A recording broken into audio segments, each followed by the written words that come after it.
Sorry, apologies. Davide Benedetti. Draggaggi e bonifiche a Eco-dredging and environmental reclaiming. Please be as brief as you can because we really don't have much time.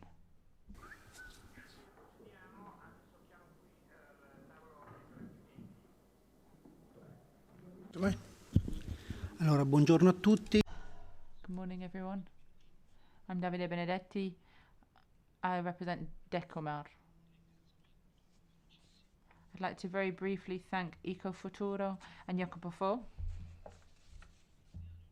for the also Fabio Roggiolani and Giuliana Gabbani for their excellent work, and they've made it possible to realize a dream, to look at a problem and tackle it in an Italian way.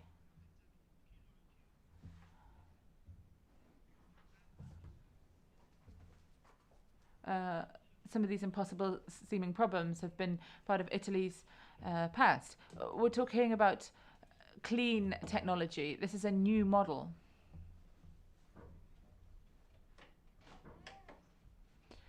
So you can see a ship here. It says that eco-dredging is possible. The eco-dredging era has arrived.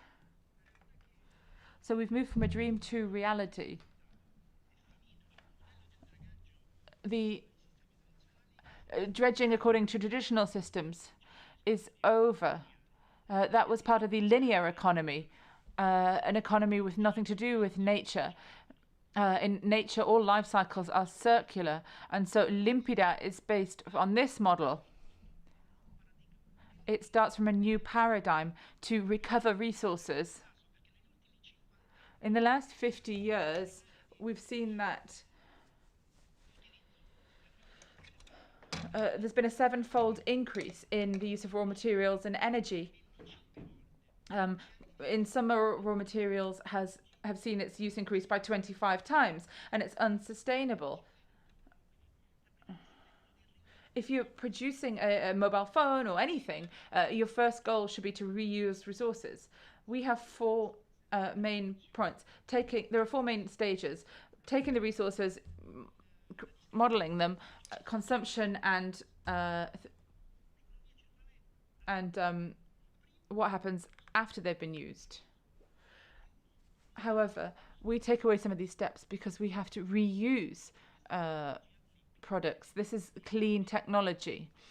I'll explain very briefly how this works. I'll try to be as brief as I can. Dredging is an activity which moves huge amounts of sediment from basins and rivers and ports, etc.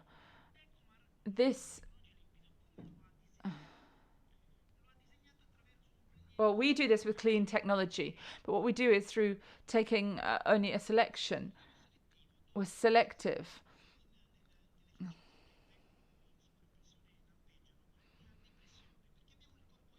We have the real problem in these activities, which have paralyzed not just Italy but the whole world. It's a huge market today. But it seems unlikely that it can be sustainably developed and also respect the environment. But across the world, in Italy as well, Italy has been subject to European guidelines.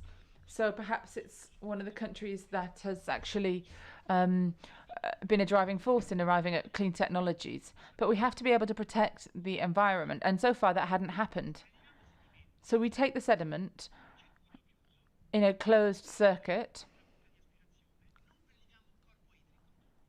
We don't pollute the water. We classify the samples and separate them according to their form and weight. We take away any outside elements, so we have homogeneity in our product, and we dehydrate any of the pollutants. And what happens is that we do all this within the water without taking any water. So the fish, anything else around it, is not affected by this non-invasive work. They can live side by side with it. So far, dredging has been very invasive of the environment.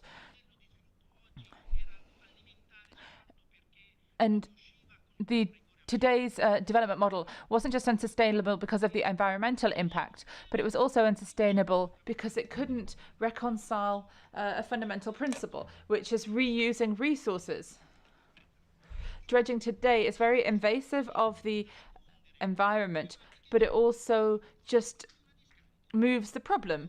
It takes the sediment and just moves it somewhere else. And it just takes the problem elsewhere. That's absolutely unsustainable. This had blocked up all the ports and immobilized the Italian and European economy.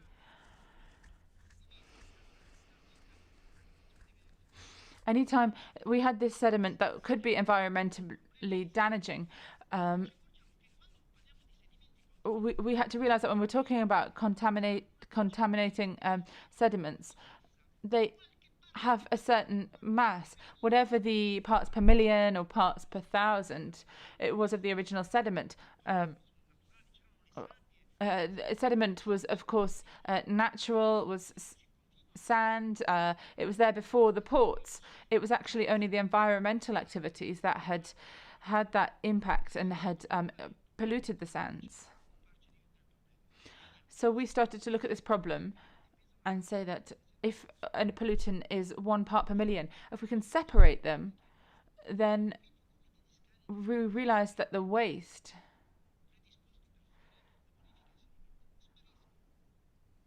would disappear.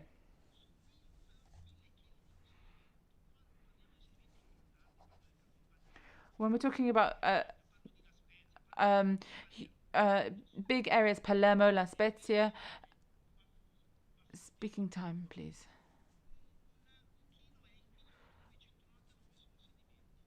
You know, when you dredge, you have 1 kilo that's polluting and 99 kilos that don't. So this is just an example of how the clean technology works.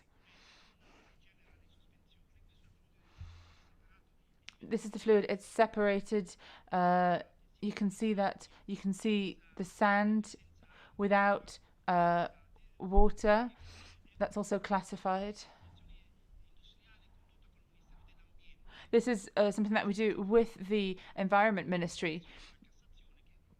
We do this in La Spezia port. That was where we saw the end of the old technologies.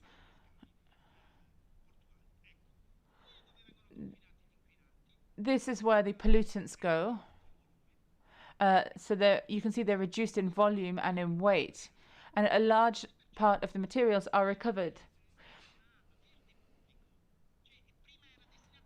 Before, these sands just used to go to waste, whereas now they can be used. And that's really the goal of clean technology. Just to finish.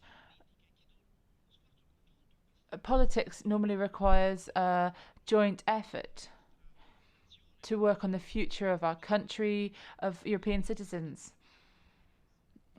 Politics should usually provide direction. But I think that today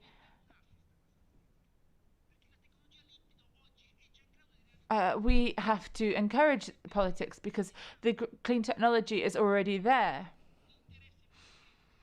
What we need is for the legislation to follow, to encourage people to use resources in a more